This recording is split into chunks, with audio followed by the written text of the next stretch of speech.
प्रभूची स्तुती असो, प्रभूने पुन्हा एकदा तुमच्यामध्ये येण्याची संधी दिली. अमावस्या बायबल स्टडी नंतर आज विशेष सभे करता येण्याकरता प्रभूने सहाय्य केलं, त्यावेळेला पण प्रभूचे आभार. आणि तुम्ही प्रार्थना केली त्या सगळ्या सभे करता आणि प्रार्थनापूर्वक मला बोलवलं, आमंत्रण दिलं, त्या आमंत्रणाबद्दल देखील प्रभूचे आभार. जसं आमंत्रण आल्यानंतर विचार करत होतो कोणता विषय तुमच्या समोर ठेवावा. त्या दिवसांमध्ये एका पुस्तकाचं म्हणून मी करत होतो, योनाच्या पुस्तकातून काही विचार तुमच्या समोर ठेवावे असं ओझं आलं. आणि मग प्रार्थनापूर्वक हा विषय तुमच्या समोर ठेवण्याकरता प्रभूने दिलेल्या संधीबद्दल प्रभूचे आभार. योनाचं पुस्तक बघा, भेटतंय का? त्याची काही वचनं मी वाचतो, 1 ते 3 वचनं वाचतो. काही योनाचं पुस्तक, त्याचं पहिला अध्याय आणि 1 ते 3 वचन. अमित्तायाचा पुत्र योना याला परमेश्वराचे वचन प्राप्त झाले की, उठ, त्या मोठ्या निनवे शहरास जा व त्याच्या विरुद्ध आरोळी कर, कारण ते देवा आपली सगळी वचने तुमच्या आणि माझ्याकरता आशीर्वाद. जुन्या करारामध्ये 2 प्रकारचे संदेश ते आहेत. एक मोठे आणि छोटे संदेश. पण छोट्या संदेशाला काय छोटे संदेश म्हटले? त्यांच्या संदेशांचा जो लेख आहे तो छोटा आहे, परंतु छोटा असल्यामुळे तो महत्वाचा नाही असं नाही. देवाच्या दृष्टीत सगळेच संदेश ते समान आहेत, परंतु त्यांनी केलेल्या भविष्यवाण्या, त्यांनी केलेला प्रचार याचा विचार करून बायबलच्या अभ्यासकांनी त्यांना छोटे आणि मोठे संदेश म्हटले, मायनर आणि मेजर प्रॉफिट. हे माणसाची कॅटेगरी आहे. देवाने असं काही याच्यामध्ये केलं नाही की योना हा माझा छोटा संदेष्टा आहे, यशया हा माझा मोठा संदेष्टा आहे. ठीक आहे, छोट्या संदेष्टांमध्ये हे योनाचं पुस्तक आम्हाला आढळलं. या पुस्तकाचा लेखक स्वतः योना आहे.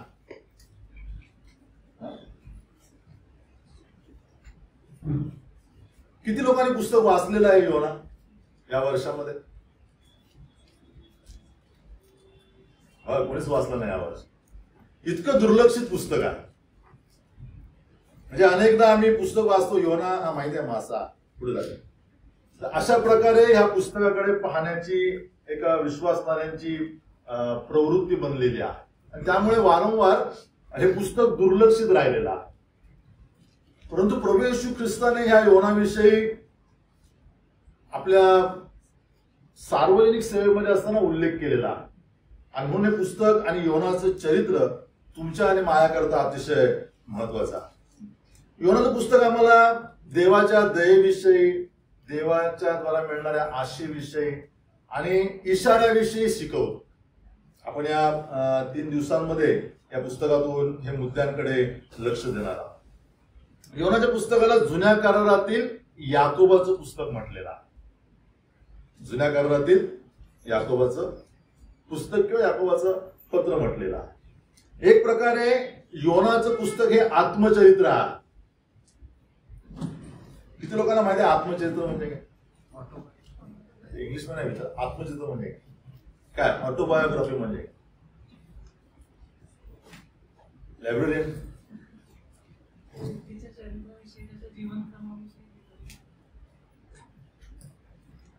2-3 लायब्ररी आहेत ना. लायब्ररी स्वतःच्या जीवनाविषयी लिहिलेला वृत्तांत हे आत्मचरित्र. मी दुसऱ्याच्या जीवनाविषयी लिहिलं तर ते चरित्र लेखन, पण मी ज्यावेळेस माझ्या जीवनाविषयी लिहिलं ते काय झालं? आत्मचरित्र, ऑटोबायोग्राफ. नंतर ऑटोग्राफ म्हणताना स्वतःची ओळख, आत्मओळख. तर योनाचं पुस्तक हे आत्मचरित्रामध्ये मोडणारं पुस्तक आहे. आणि जर आम्ही हे पुस्तक वाचलं पहिल्या अध्यायापासून 4 अध्यायांपर्यंत, तर आम्हाला पाहायला मिळतं की योनाने अतिशय प्रामाणिकपणे त्याच्या जीवनाचा वृत्तांत आमच्या समोर ठेवलेला. जगातली सगळी आत्मचरित्र तुम्ही जर वाचलीत तर त्याच्यामध्ये लिहिणारा जो लेखक आहे स्वतःविषयी काही ना काही गोष्टी दाबून लिहितो, काही गोष्टी डावलून लिहितो. माझ्या जीवनातील काळी बाजू लोकांना कळू नये, माझ्या जीवनातील ही बाजू अधिक लोकांना कळावी, त्यामुळे अनेकदा आवाज सवा तो लिहितो. म्हणजे आत्मचरित्रामध्ये 100% शुद्धता आढळत नाही. परंतु योनाच्या पुस्तकामध्ये आम्ही ज्यावेळेस पाहतो त्यावेळेस योनाने त्याच्या जीवनातील सगळ्या बारकाव्यांचा, अशक्ततांचा उल्लेख केलेला आहे. संशय येतो की योनाचं पुस्तक आत्मचरित्र आहे का? कोणीच मनुष्य इतका स्वतःविषयीच्या बारीक सारीक गोष्टी लिहित नाही. इतकं प्रामाणिक लिहिलेलं हे पुस्तक आहे. योना शब्दाचा अर्थ का आई वडिलांनी ठेवलं माहित नाही त्याचं नाव.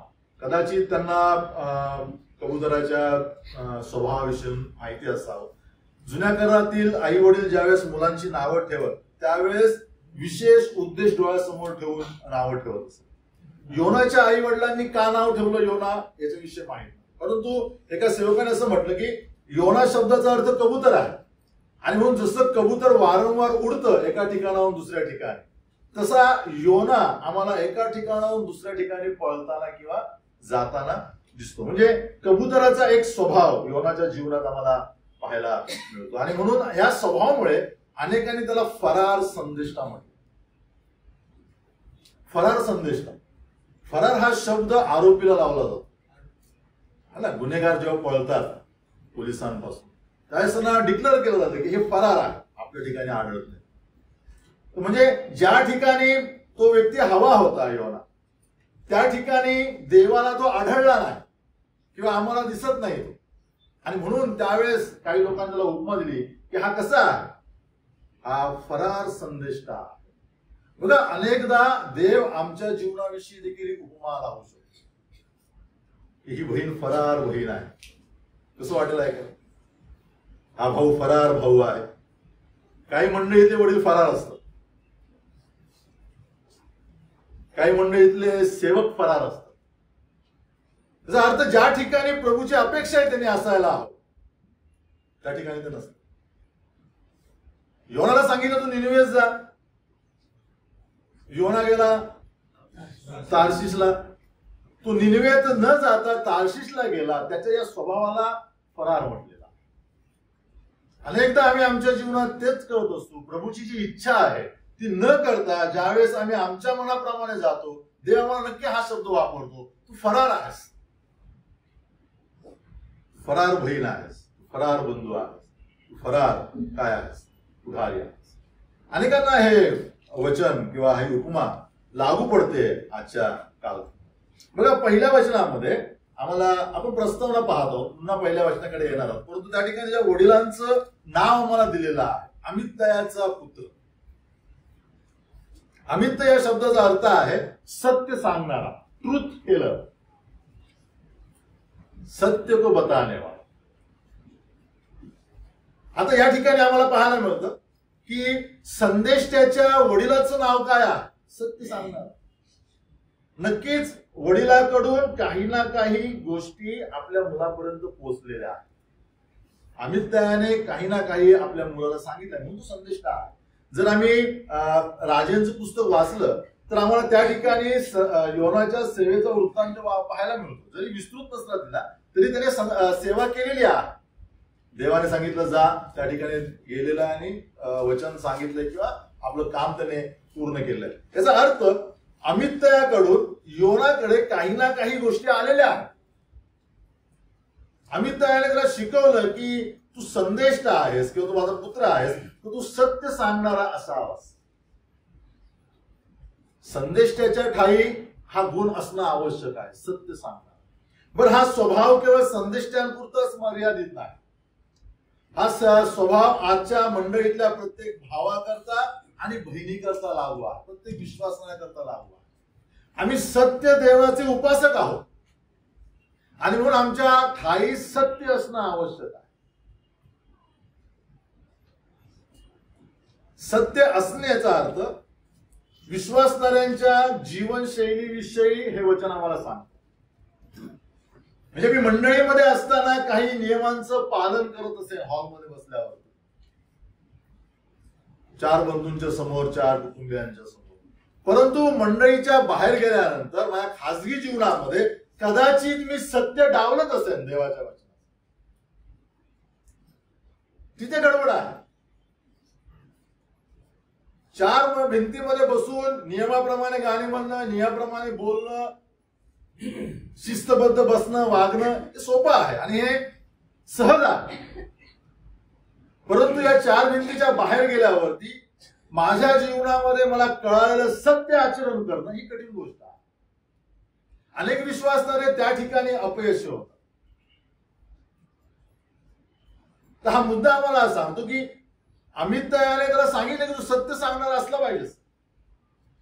आणि योना त्या ठिकाणी अपयशी झालेला आम्हाला पाहायला मिळतो. तुमच्या आणि माझ्या जीवनामध्ये आम्ही हे पाहणं आवश्यक आहे की माझ्या जीवनाच्या सगळ्या परिस्थितीमध्ये मी सत्याचं आचरण करीत आहे का? माझ्या फायद्याकरता तडजोड करत आहे सत्याची, कॉम्प्रोमाइज ज्याला आम्ही म्हणतो. कॉम्प्रोमाइज हा शब्द इतका जवळचा झाला आम्हाला लोकांना. आम्हाला वाटत नाही कॉम्प्रोमाइज मध्ये पाप आहे. ज्या कॉर्पोरेट कंपन्यांमध्ये आम्ही काम करतो, ज्या ठिकाणी आम्ही राहतो, त्या ठिकाणी कॉम्प्रोमाइज हे तत्व आहे, प्रिन्सिपल आहे. जग, लोक सांगतात की जग कॉम्प्रोमाइज वर चाललेला. बरोबर आहे, जग कॉम्प्रोमाइज वर चाललेला. आता रिक्षावाले मला म्हटलं की साहब ये यहाँ पर भीड़ रहेगा, मैं इधर से लोग मैं बाहर से आया हूं, मुझे मालूम नहीं, मुझे कलवा नाका छोड़ो. लवकर आणलं त्याने. मागच्या वेळेस मी आणलं, खूप मला फिरत फिरत आणलं. तर अशी तडजोड आम्हाला अनेकदा करावी लागते. मला माहित नाही तो रस्ता, पण तू ने. परंतु एक विश्वासी म्हणून ज्यावेळेस आम्ही जीवन जगण्याचा प्रयत्न करतो, त्यावेळेस मला सांगण्यात आले देवाच्या वचनातून की तुझ्या जीवनाचा आराखडा असा असला पाहिजे. कौटुंबिक, व्यवहारिक, वैवाहिक तुझं जीवन अशा साच्याप्रमाणे असलं पाहिजे. ज्यावेळेस तो साचा, तो नियम मी तोडतो, त्यावेळेस मी तडजोड करतो, कॉम्प्रोमाइज. त्यावेळेस माझ्या ठाई सत्य राहत नाही. तर हा व्यापक विचार आहे, सत्याने चालणे म्हणजे काय, है ना. प्रभू येशू ख्रिस्ताने म्हटलं की मी असे उपासक शोधत आहे जे आत्म्याने आणि कशी आराधना करतील, खरेपणाने, सत्याने उपासना. त्याचा अर्थ तो आहे. अनेकांच्या जीवनात सत्य नाही, परंतु मंडळीमध्ये आराधनेमध्ये ओरडताना दिसतात. तर ही जाणीव जोपर्यंत आतमध्ये टोचत नाही, तोपर्यंत सत्य आमच्या जीवनात येत नाही. ठीक आहे. योना हा एकमेव असा संदेश होता जुन्या काळातला जो देवाने सांगितलेलं काम करण्यास नाखुश होता. ज्यावेळेस योनाने परमेश्वराची वाणी ऐकली आणि खुश झाला, बोलवल्यावर योना योना असं काहीतरी म्हटलं असेल, ते उठला असेल आवेशाने की काहीतरी नवीन जबाबदारी प्रभू मला देत आहे. पण ज्यावेळेस त्याने ऐकलं की प्रभू म्हणत आहे तू निनिवेला जा, तुझा सगळा उत्साह मावळला, चेहरा उतरला आणि मग तो निराश झाला आणि उठला. तो बॅग वगैरे घेतली, पण तो रुसून वेगळ्या दिशेला गेलेला मला पाहिला. काय योनाच्या मनामध्ये निनवेविषयी तिरस्कार आला. आम्ही जर नहूमचं पुस्तक वाचलं तर निनवेविषयी शाप दिलाय नहूमने. निनवे हे अशूर साम्राज्याची राजधानी आहे आणि इस्रायलचा पारंपरिक शत्रू आहे, ट्रॅडिशनल एनिमी आहे. जसं भारत आणि पाक आम्ही म्हणतो, मूल जन्मल्यापासून त्याला भारत पाक म्हणजे काय कळतं, तितका इस्रायल लोकांच्या अंतःकरणामध्ये द्वेष आहे निनवेविषयी. आणि साहजिक योनाच्या अंतःकरणात देखील तो द्वेष आहे निनवेविषयी. तो स्वाभाविक आहे. तुमच्या आणि माझ्या अंतःकरणात देखील अशा काही गोष्टी असतील ज्याच्याविषयी आम्हाला ऐकावयास आवडत नाही, ज्यांच्याकरता आम्ही चांगला विचार करण्यास लवकर तयार होत नाही. असे अनेक लोक आमच्या जीवनामध्ये असू शकतात. परंतु योनाचं पुस्तक आम्हाला एक नवीन मुद्दा शिकवतो की देवाचं मन कसा, देव कसा पाहतो अशूरकडे. जो इस्रायलचा नाश करायला टपलेला आहे, जे साम्राज्य, त्या साम्राज्याचं तारण करण्याकरता देव उत्सुक आहे. हा देवाचा स्वभाव आहे. मी ज्यावेळेस पुस्तकाचं मनन करत होतो त्यावेळेस मला एकच गोष्ट कळाली की प्रभू कोणाचाच द्वेष करत नाही. म्हणजे जे आज ख्रिस्ती लोकांवरती हल्ले करत आहेत, त्यांना मारत आहेत, वेगवेगळ्या प्रकारे नुकसान करत आहेत, आमची खूप जोराने वेगाने मागणी असते की प्रभू यांचा न्याय कर. त्यांना तुरुंगात गेलेला आम्हाला पाहायला आवडेल, त्यांना दंड दिलेला आम्हाला पाहायला आवडेल, त्यांच्या जीवनात काहीतरी विपरीत घडलेलं आम्हाला पाहायला आवडेल, आनंदी हो की देवाने त्यांचा न्याय केला. परंतु प्रभू अतिशय विलंबाने त्यांच्याकडे पाहतो. निनवेप्रमाणे त्यांना संधी देतो तारणाची.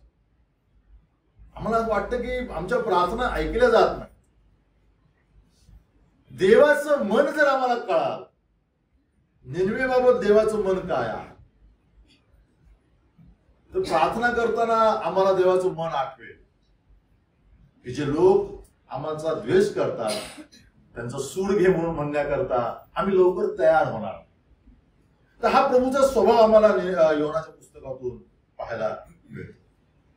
नंतर त्या ठिकाणी प्रभू त्या वचनामध्ये सांगतो की निनवेची दुष्टाई माझ्या समोर आलेली आहे. निनवे मोठं शहर आहे. जर तुम्ही इतिहास पाहिला निनवेचा, असूर साम्राज्याचा, तर तुम्हाला निनवेविषयी बऱ्याच गोष्टी चांगल्या माहिती पडतात. निनवे असूर साम्राज्याचं सैन्य खूप मोठं होतं. त्यांनी खूप मोठा कल्चरल प्रभाव टाकला जगावरती.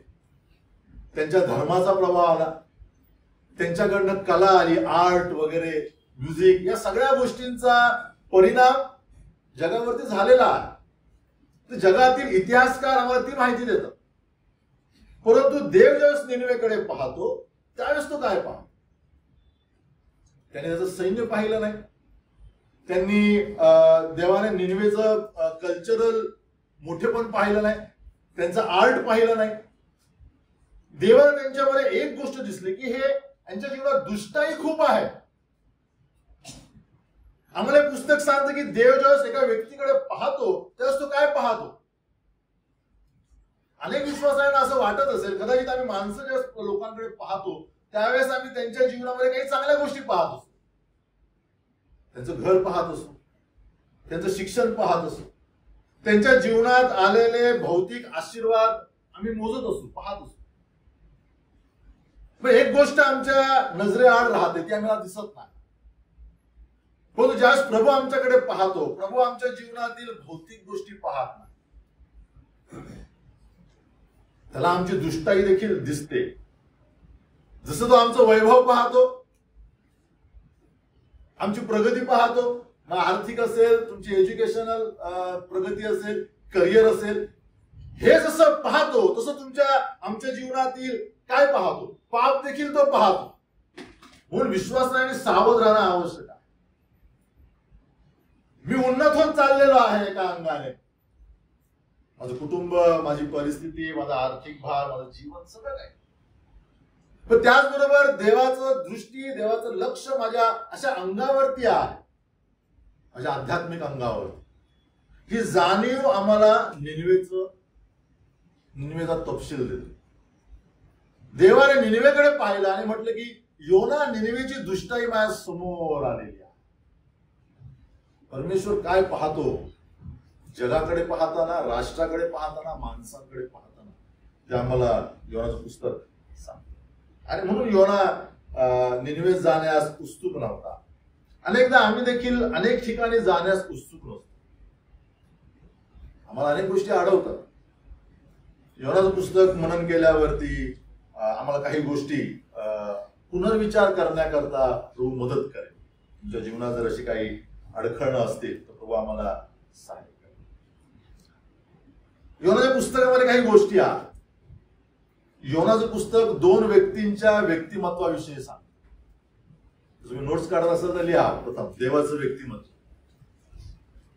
देवाच्या व्यक्तिमत्वाविषयी आम्हाला त्या ठिकाणी सांगितलं. देवाचं अमर्याद प्रेम आम्हाला पाहायला मिळतं त्या पुस्तकामध्ये. योनाने 4थ्या अध्यायामध्ये ती स्वतः ओळख करून दिलेली आहे.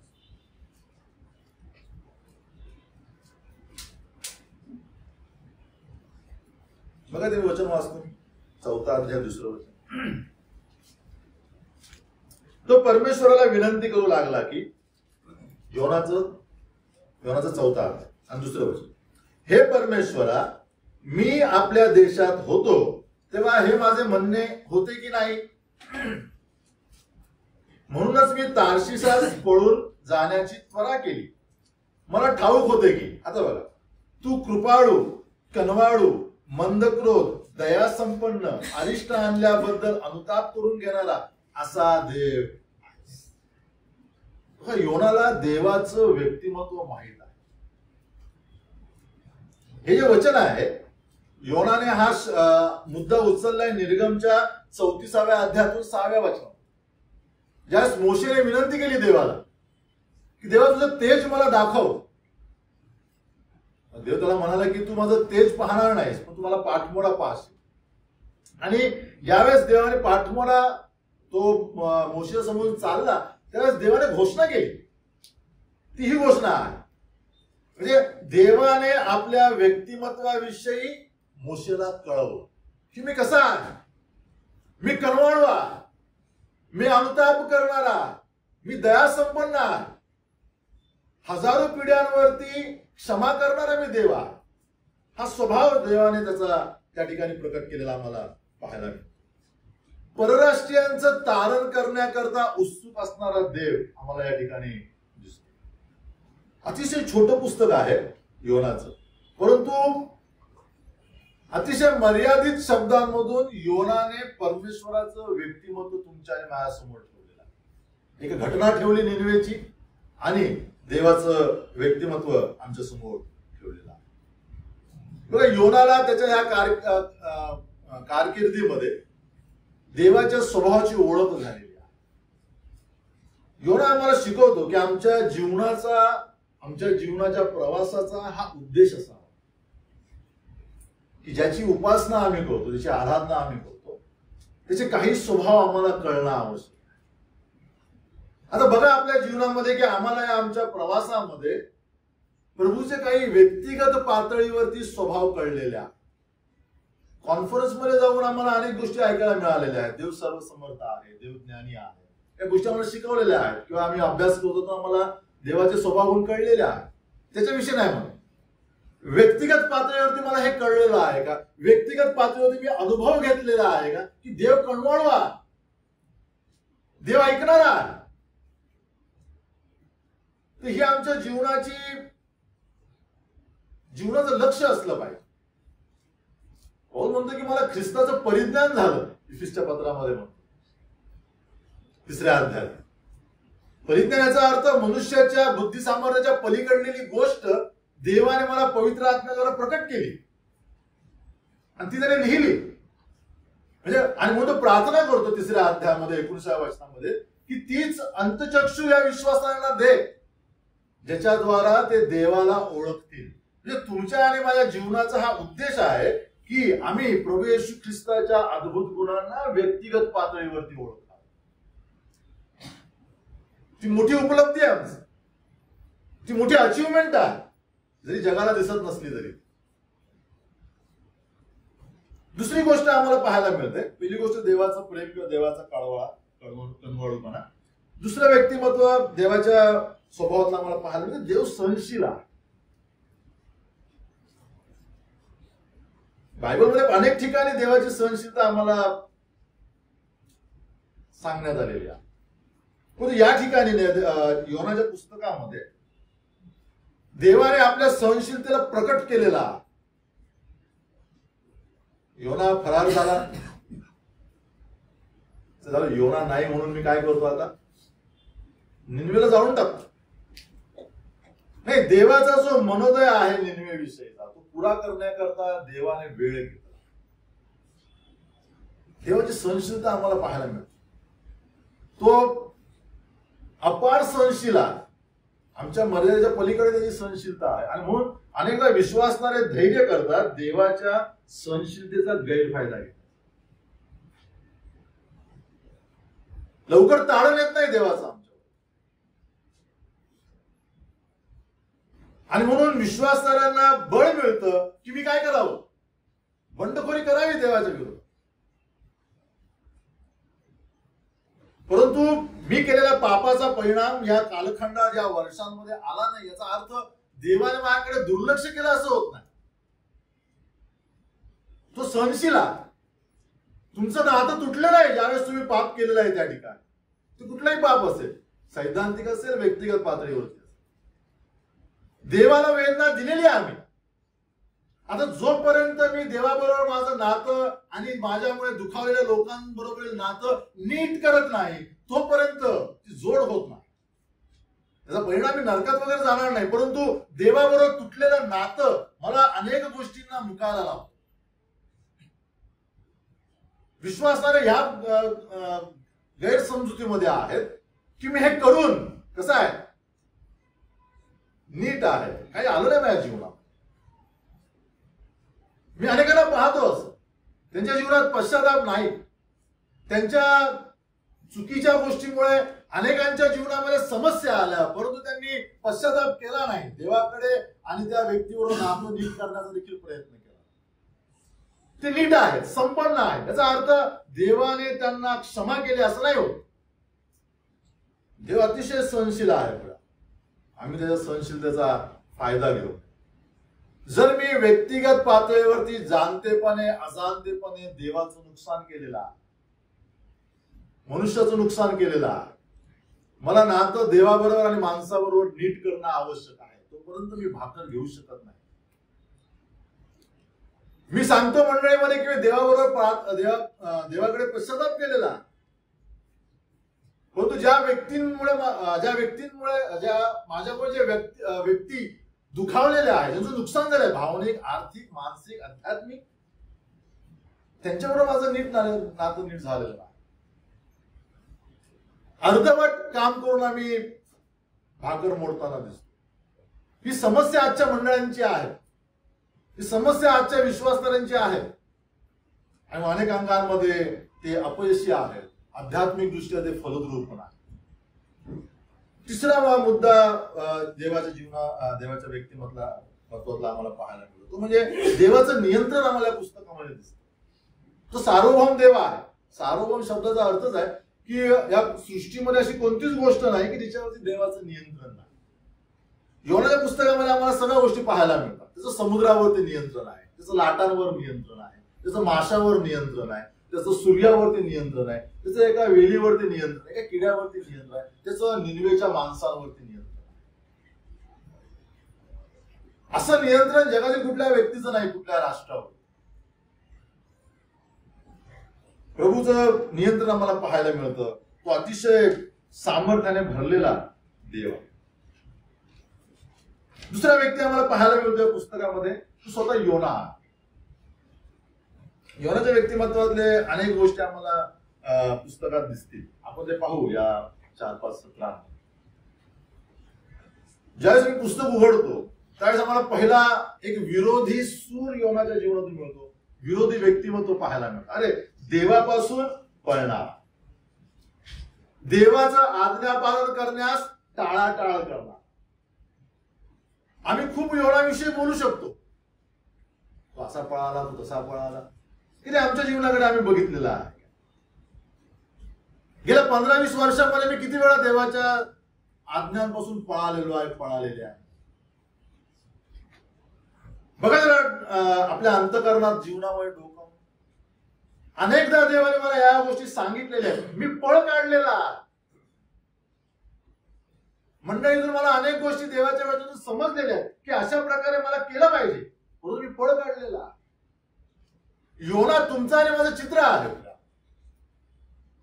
बंडखोर योना आम्ही सहज म्हणतो, फरार योना आम्ही लगेच म्हणतो, परंतु ते माझं चित्र आहे. मी अनेक अंगांमध्ये देवाबरोबर बंड केलेला, अनेक ठिकाणी मी पळ काढलेला आहे. ज्या ठिकाणी मला देवाची इच्छा पसंत नाही त्या ठिकाणी मी माघार घेतलेली आहे. योना एकटा नाही, मंडळ्या योनांनी भरलेल्या आहेत. बघा आमच्या जीवनामध्ये कुठे कोपऱ्यात योना आहे, टाळाटाळ करणारा, देवाच्या इच्छेला दूर करणारा, देवापासून पळणारा, कमालीचा हट्टी योना. त्याला माहिती आहे मी देवापासून लपू शकत नाही. अधोलोक ज्याच्या समोर उघडा आहे अशा देवासमोर मी कसा काय लपू शकतो, हे योनाला माहित आहे. तरी देखील तो पळण्याचा प्रयत्न करतो. 2 वेळा आम्ही त्या ठिकाणी वाचलं. मग तो परमेश्वराच्या दृष्टीआड होण्याकरता तार्शिशास पळून गेला. आम्ही होऊ शकतो का दृष्टीआड देवाच्या? नाही होऊ शकत. तरी देखील असं आम्हाला वाटतं की आम्हाला कोणी पाहिलं नाही, मी जे काय करतो ते कोणाला माहित नाही, असं वाटतं ना आमच्या जीवनामध्ये. मंडळीच्या वडिलांना माहित नाही, पालकांना माहित नाही, आमच्या मंडळीत कधी कधी येणारे सेवक त्यांना पण काही माहित नाही. किती आम्ही भाबडा विचार करतो. जर मला माहित आहे की मी देवाच्या दृष्टीआड राहूच शकत नाही, मी हा विचार का करतो की मी मंडळीच्या वडिलांपासून हे करू शकतो, मी मंडळीतील पुढाऱ्यांना मी हे केलेलं माहित नाही. योना हे शिकवतं आम्हाला. उद्यापासून जे काही मी करीन सत्याने करेन.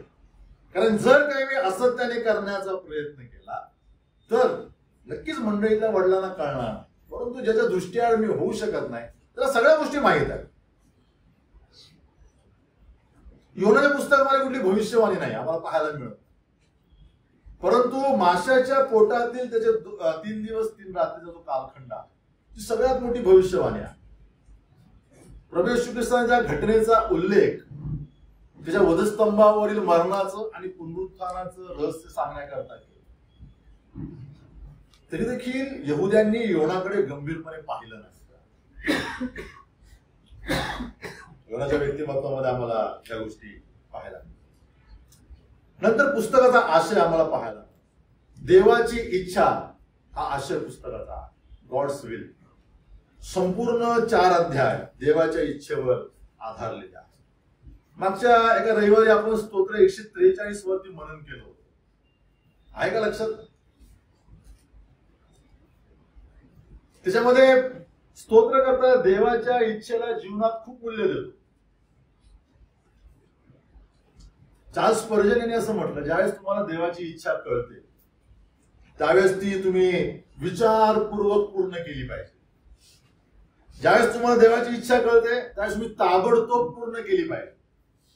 ज्यावेळेस तुम्हाला देवाची इच्छा कळते त्यावेळेस तुम्ही आनंदाने पूर्ण केली पाहिजे. ज्यावेळेस तुम्हाला देवाची इच्छा कळते ती आवेशाने पूर्ण केली पाहिजे. ज्यावेळेस तुम्हाला देवाची इच्छा कळते ती नियमितपणे पूर्ण केली पाहिजे. इतकं मूल्य आहे देवाच्या इच्छेत. येशू ख्रिस्त म्हणाला, हे पित्या तुझ्या इच्छेप्रमाणे करावयास मी आलो. त्या पुस्तकाचा आशय आहे देवाची इच्छा. नंतर या पुस्तकाचं महत्व. या पुस्तकामध्ये एका मोठ्या माशाविषयी सांगितलेला आणि संडे स्कूलच्या मुलांचा हे पुस्तक आवडीचं पुस्तक आहे. संडे स्कूलची पुस्तकं शोधायला गेला की पहिलं योनाविषयीची पुस्तकं आम्हाला पाहायला मोठ्या माशा. तर अनेकांनी मोठ्या माशापुरताच या पुस्तकाला योनाला मर्यादित केलेला आहे. परंतु या 4 अध्यायामध्ये फक्त 4 वचनं माशावरती आहेत, मत्स्यावरती आहेत. बाकीच्या सगळ्या गोष्टी देवाचा स्वभाव, देवाची सहनशीलता आणि योनाचा बंडखोरपणा याच्याविषयी आम्हाला पाहायला. हे पुस्तक पश्चातापाविषयी आम्हाला सांगतं. 2रा अध्याय पश्चातापाचा. हे पुस्तक आम्हाला पुनर्वसनाविषयी सांगतं. देव पुनर्वसन करण्यास उत्सुक आहे. पुनर्वसन याचा अर्थ काय? रिहॅबिलिटेशन म्हणजे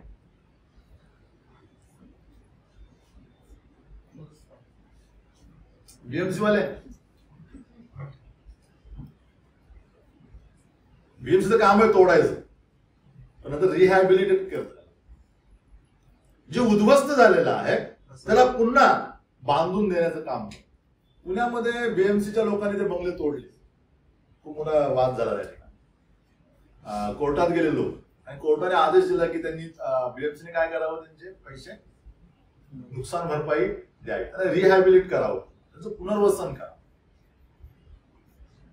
तर देव कधी एका व्यक्तीचं पुनर्वसन करतो?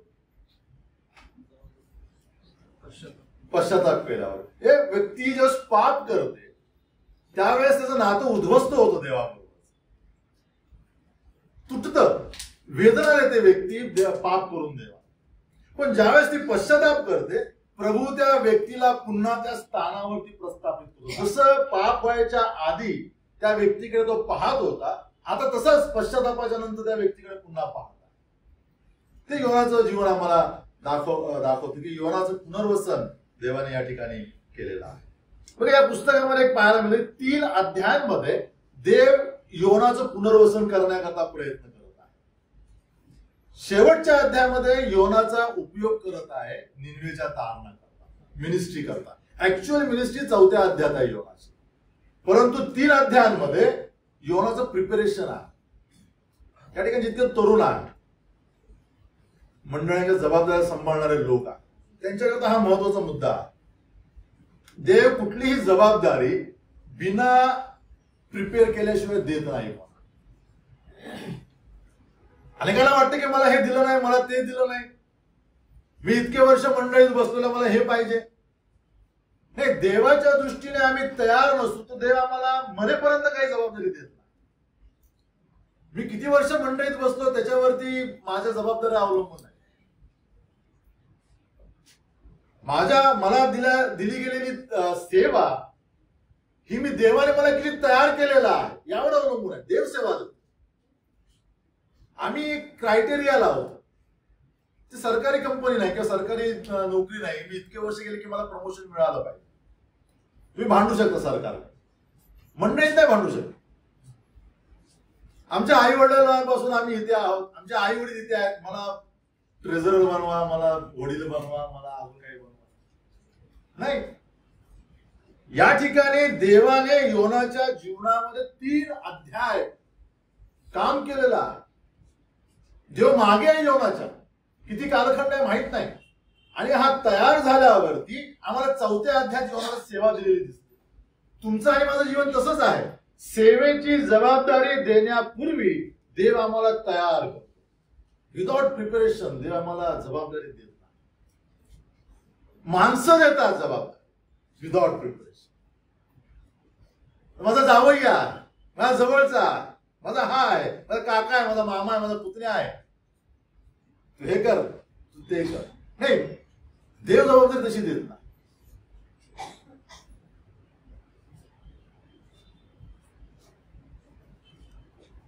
या आता आपण मूळ वचनाकडे येऊ. पहिलं वचन पुन्हा वाचू. किती वेळ? 11:30. आता पहिलं वचन. अमित्याचा पुत्र योना याला परमेश्वराचे वचन प्राप्त झाले की, बस. अमित्याचा पुत्र योना. योना हा नासरेत येथील गत हेफेर या गावचा आहे. दुसरे राजे 14वा अध्याय 3 ते त्या 14व्या अध्यायात आम्हाला त्याची माहिती मिळते. गत हेफेर, नासरेत मधलं गत हेफेर. काय नासरेतचं वैशिष्ट्य?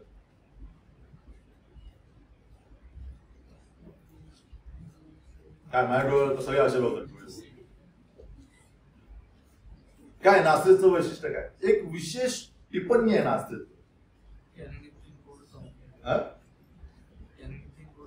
हा, कोणाला बोललं? परुषी बोलले त्या निकोदेमसला, शोध करून पहा नासरेत मधून काही चांगलं निघतं का, निघालंय का. इतका दुर्लक्षित होता योना. त्याला माहित नाही नासरेच्या गत हेफेर एक योना नावाचा संदेष्ट होता. त्याने यहुदांच्या कालखंडामध्ये सेवा केलेली आहे.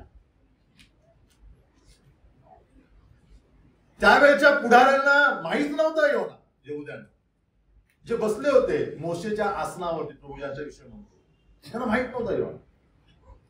परंतु थोडस 400 वर्ष मागे गेले असते तर कळालं असतं की निनवेच्या लाख लोकांच्या तारणाकरता देवाने या अतिशय सामान्य माणसाचा उपयोग केला, दुर्लक्षित व्यक्तीचा उपयोग केला. अतिशय निकृष्ट गाव नासरेत. नासरेत भरपूर लोक बोलतात माहिती,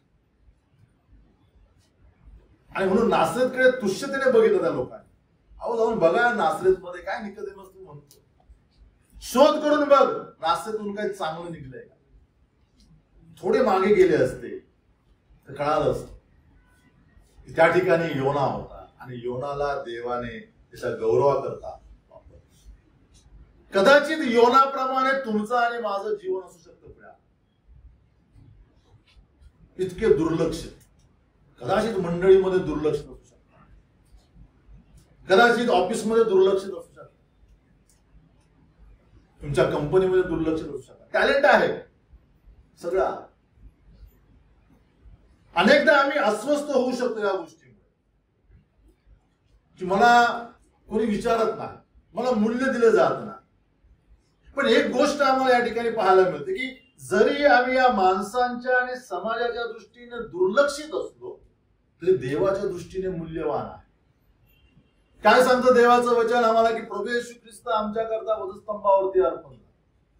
पौल म्हणतो रोमच्या पत्रामध्ये की ज्या देवाने तुमच्याकरता ख्रिस्त अर्पण केला तो तुम्हाला इतर गोष्टी का नाही देणार. म्हणजे प्रभू येशू ख्रिस्ताचं वधस्तंभावरचं मरण आम्हाला सांगतं की आम्ही देवाकरता मूल्यवान. मग जर मी देवाकरता मूल्यवान आहे नक्कीच मी देवाकरता काय आहे, उपयुक्त देखील आहे, उपयोगी देखील आहे. अनेकांना हा विश्वास नाही की मी देवाकरता मूल्यवान आहे, त्यामुळे मी देवाकरता उपयोगी आहे अनेकांना वाटत नाही आणि अनेक उपयोगी होत नाही. योनाचा कसा उपयोग केला त्या पवित्र शास्त्रामध्ये असे अनेक उदाहरण आहेत की जे दुर्लक्षित आहेत त्यांचा उपयोग प्रभूने केला. प्रेषितांची कृत्यानंतर तुम्ही वाचा 5वा अध्याय, ते 16 वचनापर्यंत आम्हाला एक घटना पाहायला मिळते. त्या ठिकाणी त्या यरुशलेमच्या रस्त्यांवरती काहीतरी गडबड चाललेली आहे. लांबून लोक येत आहेत, कोणी रस्त्याच्या कडेला थांबत आहे, कोणी कुठे खाटा टाकत आहे, आजारी आहेत, पांगड्या आहेत. अनेकांना कळे ना काय चाललेला, यात्रा वगैरे आहे का कुठली. आता यात्रा पण नाही. मग एकाने उत्सुकतेच्या पुढे विचारलं की कसली गडबड आहे, लोक कुठून आले. त्यातल्या एकाने उत्तर दिलं शिमोन पेत्र या रस्त्याने जाणार. कोण जाणार आहे, शिमोन पेत्र या रस्त्याने जाणार. मग तो ज्यावेळेस जाईल त्यावेळेस त्याची सावली आमच्या रोग्यांवरती पडावी, म्हणजे आमचे रोगी काय होतील, बरे. कोण आहे हो शिमोन पेत्र. थोडस मागे जर आम्ही गेलो लुकाच्या अध्यायात शुभवर्तमानामध्ये तर आम्हाला लगेच त्या ठिकाणी कळतं की हा शिमोन पेत्र कोण आहे ज्याने प्रभू येशू ख्रिस्ताला नाकारलं. हा शिमोन पेत्र कोण आहे ज्याने प्रभू येशू ख्रिस्ताला पाहिलं पण पुन्हा मासेमारी करण्याकरता गेला. हा तो शिमोन पेत्र.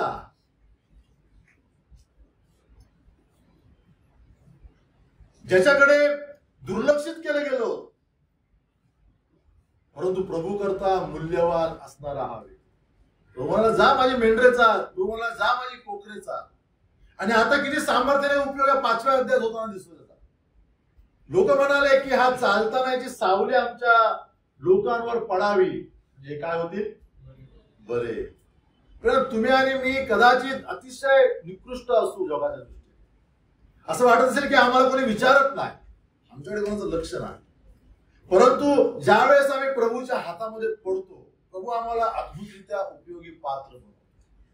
त्याकरता तयारी पाहिजे पडण्याकरता, त्याकरता किंमत मोजायला तयारी पाहिजे. योनाने मोजली किंमत. अनेक विश्वासणारे याच उमेदीमध्ये आहेत की आम्हाला काही उपयोगी कोण वापरत नाही. आम्ही ऑफिसमध्ये नाही, आम्ही कुटुंबात नाही, मंडळीत नाही, आम्ही किंमत भरण्याकरता तयार नाही. बघा आम्ही देवाकरता उपयोगी बनत आहोत. तरुणांनी बघा मी देवाकरता उपयोगी पात्र बनत आहे. योना आम्हाला शिकवतो अतिशय दुर्लक्षित व्यक्तिमत्व परंतु देवाकरता उपयुक्त व्यक्ती म्हणून योना आम्हाला पाहायला. आम्ही त्या ठिकाणी वाचतो की योनाला परमेश्वराचे वचन प्राप्त झाले. जुन्या करारातील सगळ्या संदेष्टांविषयी आम्ही हे वाचतो. मग यशायाला, मग इर्मयाला, मग दाविदाला, मग नाथानाला, जिथे जे संदेश आम्हाला पाहायला मिळतात त्या ठिकाणी त्यांना अशा प्रकारे देवाचं वचन प्राप्त झालेलं आम्हाला दिसतं. ज्यावेळेस देवाचं वचन एका व्यक्तीला किंवा संदेशाला प्राप्त होत असते तो मनुष्य किंवा ती व्यक्ती अतिशय आदराने देवाकडे पाहत. देवाने मला बोलवलं. शमूएलाला वचन प्राप्त झाल्यावरती ती बातमी संपूर्ण प्रांतामध्ये, रामा प्रांत, बाजूच्या प्रांतामध्ये, शिलोमध्ये कळाली आणि लोक शमूएलाला संदेष्टा मानू लागले. इतकं मूल्य आहे देवाच्या वचनाला. परंतु योना कसा पाहतो त्या घटनेकडे? योनाने अतिशय गंभीरपणे त्या गोष्टीकडे दुर्लक्ष केलं.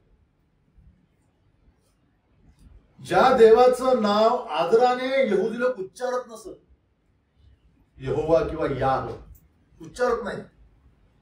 कधीतरी सिनागोग मध्ये, सभास्थानामध्ये जायची संधी मिळाली. जे जे हॉस्पिटलच्या समोर एक यहुद्यांचं प्रार्थना स्थळ आहे, सिनागोग आहे, तिथे कधीतरी भेटली प्रार्थना तर बघायला मिळेल त्या ठिकाणी.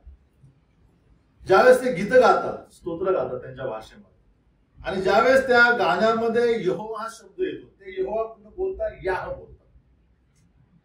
ते थांबतात, बसलेले आहेत ते थांबतात, उठतात, उठून म्हणणार या, बसणार आणि मग कंटिन्यू करणार. पुन्हा याह आलं, पुन्हा उठणार, याह बोला, पुन्हा बसणार. अतिशय आदराने परमेश्वराचं नाव हे लोक उच्चारतात. योनाने त्या परमेश्वराचं अवज्ञा करण्याचं धैर्य केलं. रुसला येतो योना. परमेश्वराला माहित आहे की हा रुसलाय माझ्यावर. लहान मुलं रुसल्यावरती बघा अनेक गोष्टी करतात. आईला मारतात, वडिलांना पण मारतात, हाताने कळत नाही. तीच अवस्था या ठिकाणी योनाची आहे.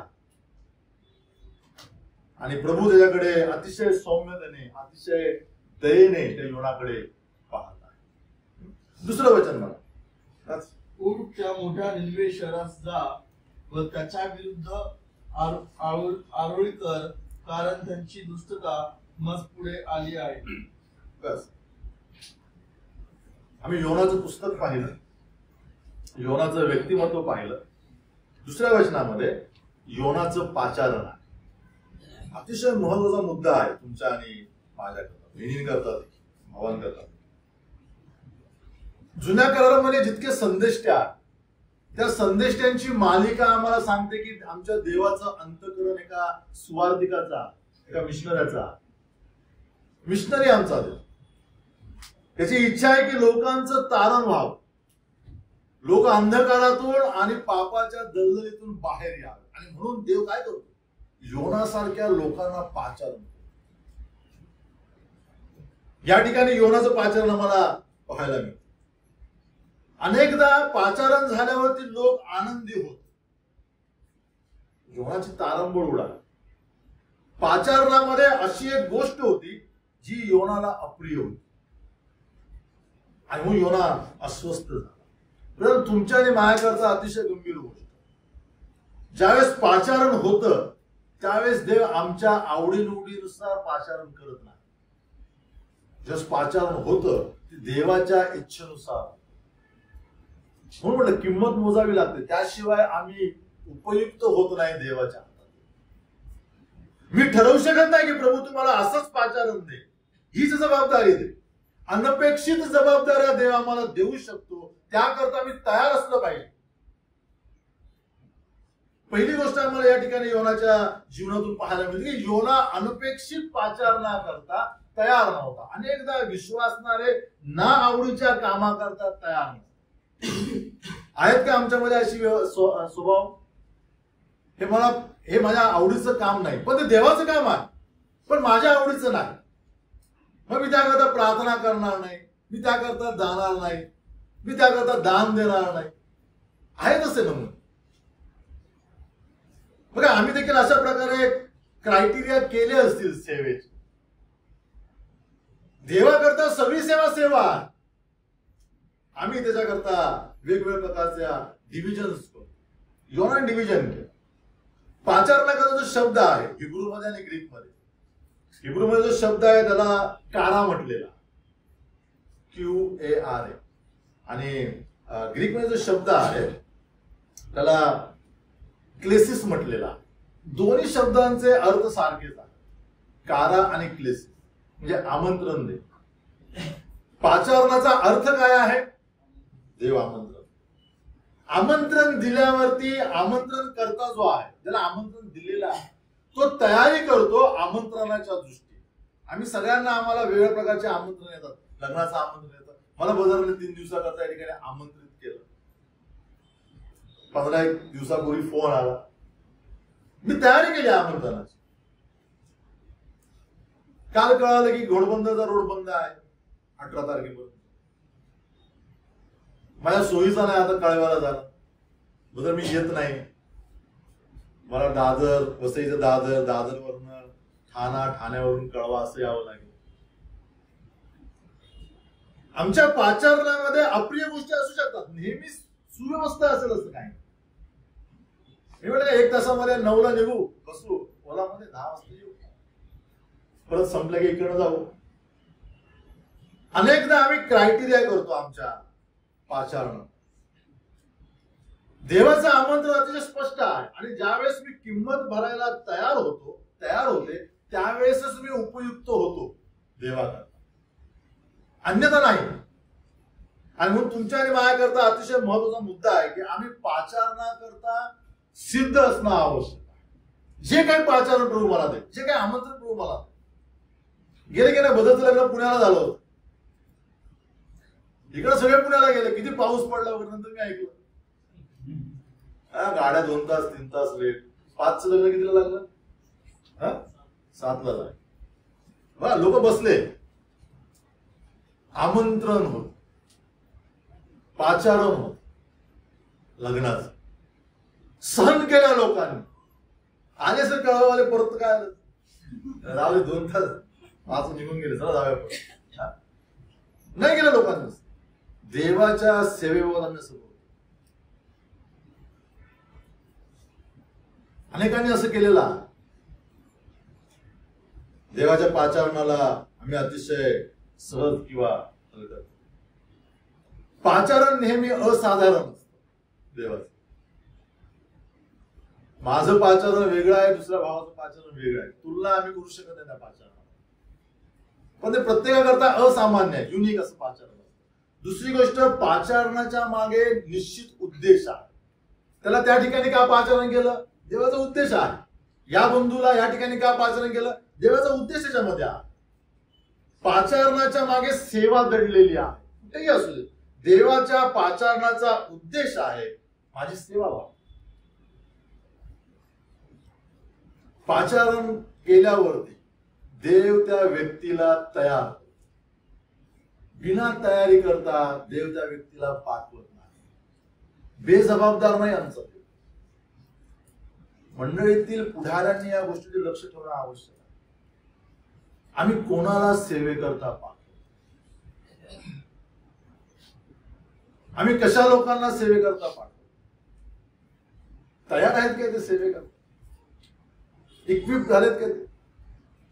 विदाउट प्रिपरेशन प्रभूची सेवा आहे ती. माझ्या परिचयाचे आहेत, माझ्या ओळखीचे आहेत म्हणून मी त्यांना घेऊन जाणं ते काही पिकनिक स्पॉट नाही. आनंद घ्यायला ते ती सेवा. आमच्या मंडळांमधील सेवांची समस्या ही आहे, आम्ही लवाजमा घेऊन जातो त्या ठिकाणी, जमा करून घेऊन जातो लोकांना. त्यांच्या टेस्टिमनी घरातल्या, त्यांच्या टेस्टिमनी मंडळीतल्या, त्यांनी काय उठाठेवी केल्या त्या बिलकुल पाहत नाही. त्याचा परिणाम 90% सेवा अपयशामध्ये मोडतात. अपेक्षित असणारं फळ मिळत नाही त्या ठिकाणी. पवित्र आत्मा कधीच काम करत नाही ज्या ठिकाणी अयोग्य व्यक्ती आहे. पवित्र आत्मा खिन्न होतो त्या ठिकाणी. ही गोष्ट या ठिकाणी समजणं आवश्यक आहे. आपल्या मंडळातील अनेक पुढारी पाचारण न झालेले पुढारी, ती एक समस्या मंडळांची आहे. ज्यावेळेस व्यक्तीला पाचारण करतो प्रभू, त्यावेळेस त्याला एक उद्देश देतो सेवेचा, त्यावेळेस त्या व्यक्तीला सेवा देतो आणि त्यावेळेस त्या व्यक्तीला तो तयार. अनेकांना ढकलण्यात आलेला कॉलिंगच्या नावाखाली, कमेंडेशनच्या नावाखाली. मंडळांना रेडीमेड मनुष्य पाहिजे. आमच्या रविवारच्या आराधना, आमच्या बायबल स्टड्या आणि आमच्या कौटुंबिक प्रार्थना करता व्यवस्था चालवण्याकरता एक मनुष्य पाहिजे. मग आम्ही काय करतो? बदल आम्ही तुम्हाला निरवतो, कमेंट करतो. तुमच्या मुलांच्या शिक्षणाचा खर्च आम्ही करतो. असं पण तुम्हाला काही नोकरी धंदा काही नाही, तुम्हाला देतो आम्ही काही पैसे. लोकांना ढकललेलं आहे, त्यामुळे त्यांच्याकडे उद्देश नाही. ते देवाची सेवा करत नाही. देवाची सेवा बांधण्याऐवजी देवाची सेवा पाडण्याचं काम या लोकांनी केलेलं आहे. या ठिकाणी आम्हाला हा मुद्दा शिकवला जातो की आम्ही ढकलू शकत नाही कोणाला सेवेमध्ये. पाचारण आवश्यक आहे. अनेकांनी बंड करून कमेंडेशन घेतलेला आहे. ही माणसाची स्थिती आहे. जे देवाच्या वचनांचा आदर करत नाहीत, मंडळीतील पुढाऱ्यांचा आदर करत नाहीत, ते कसे काय पवित्र आत्म्याच्या नियंत्रणात लोकांना शिकवू शकतील मंडळीचे सुद्धा. म्हणून आमच्या सेवेची जर फळं पाहायची असतील तर प्रभूच्या पाचारणाकडे गंभीरपणे पाहणारे लोक आम्हाला हवे. त्याकरता प्रार्थना करणं आवश्यक आहे. या ठिकाणी देव त्याला म्हणतो की उठ आणि निनवे शहरास जा. निनवे शहरात जाऊन माझा निरोप निनवेच्या लोकांना. उठ आणि निनवे शहरात. योना उठला आणि नेमका निनवेच्या उलट गेला.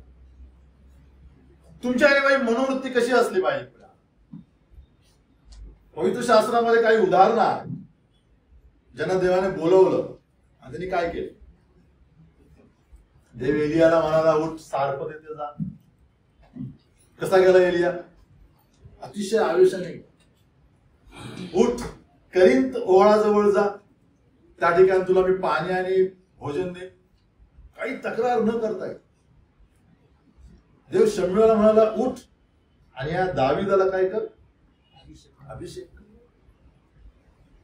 शमूएल काहीच बोलला नाही. कारण हे दावीदापेक्षा खूप बलवान माणसं, त्यांना करतो अभिषेक. नाही, कुठलाही आडेवेडे घेतले नाही. कुठलाही प्रश्न देवाच्या पाचारणासमोर ठेवला नाही. देव यिर्मयाला म्हणाला उठ कुंभाराच्या घरी जा. हेजकेलला म्हणाला उठ खोऱ्यात जा.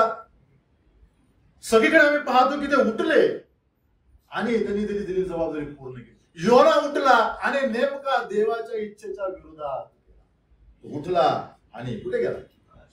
तार्शिशास. देवाने त्याला सांगितलं होतं निनवेस जा. बघा, देवाने या कालखंडामध्ये, मी जास्त मागे जात नाही, या 2025 मध्ये तुम्हाला कधी हाक मारली आहे? 8 महिने झाले या वर्षामध्ये. देवाने तुम्हाला कधी बोलवलंय का? बदल मगाही सांगितलं की देवाने आमच्याशी बोलावं. बदल हे नाही बोलले की लहान मुलाने आमच्याशी बोलावं आणि आम्ही लहान मुलांशी बोलावं. कसं देव बोलणार आमच्याशी? काय होता प्रश्न माझा? या 8 महिन्यामध्ये देव आमच्याशी बोलला काय? सगळ्यांची उत्तर असणार नाही बोलला. काय तुम्ही घाई गडबडीत होते, जास्त खूप व्यस्त होते. ऑफिसमध्ये जायचं, हे काम करायचे, हॉस्पिटल आहे, आजार पण आहे, अशी काम आहेत. मग देवाने थांबवलं बोलणं नाही. काय योनाशी बोलणार देव? देवाच्या समोर निनवे आहे. निनवेतील लाखो लोक मरणार आहेत. 40 दिवसानंतर मुदत ठेवलेली आहे. त्याच्या आधी त्यांच्यापर्यंत सुवार्ता पोहोचणं आवश्यक आहे. ज्यावेळेस निनवे असते त्यावेळेस देव नेमका बोलतो. प्रियानो, या हॉलच्या बाहेर जे काही आहे ते निनवे आहे. कळवा नाका निनवे आहे. तुमचं सहकार नगर निनवे आहे. जर एवढा मोठा निनवेचा परिसर आमच्या आजूबाजूला आहे तर देव बोलत नाही असं कसं होईल? जिथे निनवे आहे तिथल्या लोकांशी देव बोलणार, विश्वासदारांशी बोलणारच. आयदर तुमचे कान बंद आहेत किंवा तुमचं जीवन देवापासून. 2 गोष्टी करतात आम्हाला देवाची वाणी ऐकायला येत नाही. खूप गुंतलो आहे मी संसारामध्ये, काही मला घेणं देणं नाही निनिवेशी, काही मला घेणं देणं नाही लोकांच्या तारणाशी. दुसरी गोष्ट, माझं जीवन पातकांमध्ये आहे. जिथे निनवे आहे, देव ओरडतो योना करता, उठ आणि निनवेस जा, मी सांगीन ते बोल. एवढी मोठी मंडळी आहे, 150 लोकांची, कोणाशी बोलला नाही देव. एवढा मोठा कळवा आणि ठाणा प्रांत आहे, हा निनवे आहे परमेश्वराचा. हा निनवे आहे, तो इथल्या लोकांशी, इथल्या योनांशी तो बोलत नाही. न्यायाचं चित्र आहे पुढे. का देव माझ्याशी बोलत नाही? मंडळीतला बंधू, मंडळीतली बहीण, माझा मित्र माझ्याशी बोलत नाही, मला त्रास होऊ शकतो. देव माझ्याशी का बोलत नाही? आम्हाला त्रास झाला नाही, वेदना झाली नाही, आतापर्यंत मला काहीच बोलला नाही. कसा देव? प्रभू तू का बोलत नाहीस? एवढा जर निनवे आहे, का तुझी वाणी ऐकली नाही? आता त्या पाचारणाचा पुढचा भाग आपण पुढच्या सत्रामध्ये पाहू. देव ज्यावेळेस पाचारण देतो प्रिया, त्यावेळेस ते पाचारण पूर्ण करण्याचं बळ देखील देतो.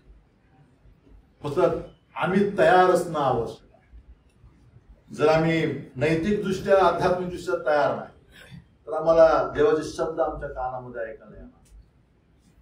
या दिवसात आमचं जीवन आम्ही तपासूया, जेणेकरून आमच्या कानावरची, अंतःकरणावरची जळमट आहे निघतील आणि स्पष्ट आवाज आम्हाला देवाच्या वाणीचा येणाऱ्या दिवसात ऐका. देव आम्ही सगळी गोष्ट तुमच्या माया करता आशीर्वाद.